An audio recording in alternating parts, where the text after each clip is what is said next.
Un decálogo de las infamias de Felipe Calderón. Uno de los sexenios más sombríos del gobierno mexicano es el que encabezó el tristemente célebre presidente Felipe Calderón Hinojosa. Los errores de su administración pueden contarse por racimos. A continuación, mencionaré un listado de solamente 10 de los acontecimientos más aberrantes del calderonismo. Número 1. Asume el poder ingresando por la puerta atrás del Congreso. Tras perder las elecciones con Andrés Manuel López Obrador en las elecciones de 2006, a Felipe Calderón se le impidió el acceso al recinto legislativo, por lo que decidió ingresar por la puerta trasera del Congreso, con complicidad del PRI y del PAN, quienes formaron una valla hasta donde lo esperaba Vicente Fox para entregarle la banda presidencial en una ceremonia que solamente duró 5 minutos. 2. 100,000 muertos en una guerra sin sentido. Una semana después de asumir la presidencia, Calderón lanzó al ejército a las calles con el pretexto de combatir frontalmente al narcotráfico. En realidad, se trató de una coartada intimidatoria para tender una cortina de humo sobre el fraude electoral que lo llevó al poder y durante 6 años solo generó más violencia y la muerte de 100,000 mexicanos, muchos de ellos civiles inocentes y policías y soldados. El día de hoy seguimos padeciendo la estela sangrienta de la guerra de Calderón. En los últimos 4 años ya se contabilizan más de 78,000 asesinatos. 3. Mueren 49 niños en la guardería ABC. Durante el sexenio calderonista, Margarita Zavala de Calderón y varios de sus parientes estuvieron involucrados en una serie de negocios vinculados con el gobierno.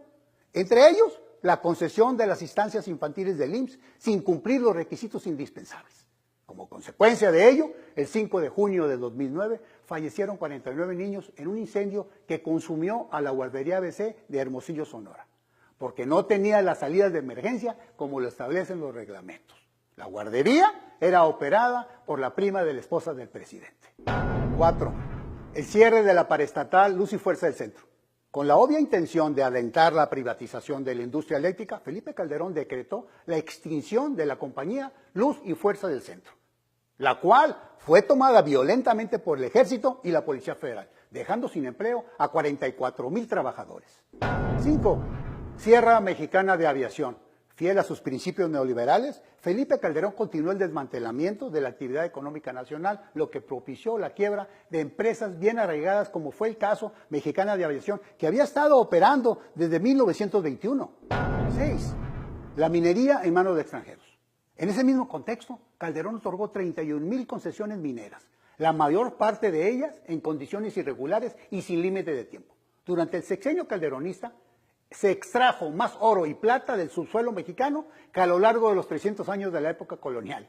Además, se eliminó el impuesto que pagaban las compañías mineras del exterior con el pretexto de evitar la doble tributación.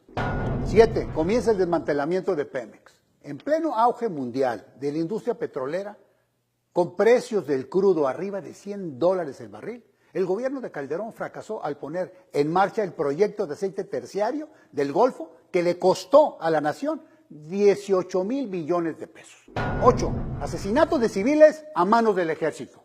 Que no se nos olvide que la madrugada del viernes 19 de marzo de 2010, estudiantes del Instituto Tecnológico de Monterrey fueron abatidos por soldados del ejército. Este apenas fue uno de los muchos casos de atentados a la población civil en el que se vieron involucrados los elementos de las Fuerzas Armadas, que antes gozaban del máximo respeto de todos los mexicanos. 9.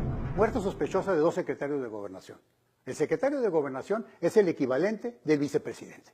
Se trata de la segunda figura en importancia dentro de la jerarquía gubernamental.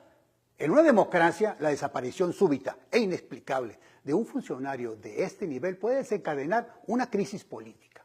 Pues bien, a la lista de los 100,000 muertos de los que estábamos hablando de la guerra calderonista, hay que agregar 2 nombres de 2 secretarios de Gobernación, Juan Camilo Muriño y el bajacaliforniano Francisco Blake Mora.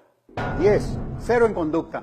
Felipe Calderón Hinojosa alentó la corrupción en todos los niveles de su administración pública y la hizo extensiva en el resto de la sociedad. Auspició la reelección de 2 caciques sindicales, Carlos Romero de Champs en Pemex y Elbester Gordillo en el CENTE, quienes le sirvieron como operadores políticos mediante despilfarro de miles de millones de pesos. También en lo personal, Felipe Calderón dio muestras de poca cordura y carencia absoluta de valores morales. Era común que apareciera en público completamente borracho y nunca fue capaz de comunicarse coherentemente con la población. Los mexicanos no debemos olvidar la herencia negra de Felipe Calderón Hinojosa, menos aún cuando su esposa Margarita Zavala de Calderón amenaza con participar en las próximas elecciones como candidata del PAN a la presidencia de la República, como si los mexicanos no hubiéramos tenido más que suficiente con su marido.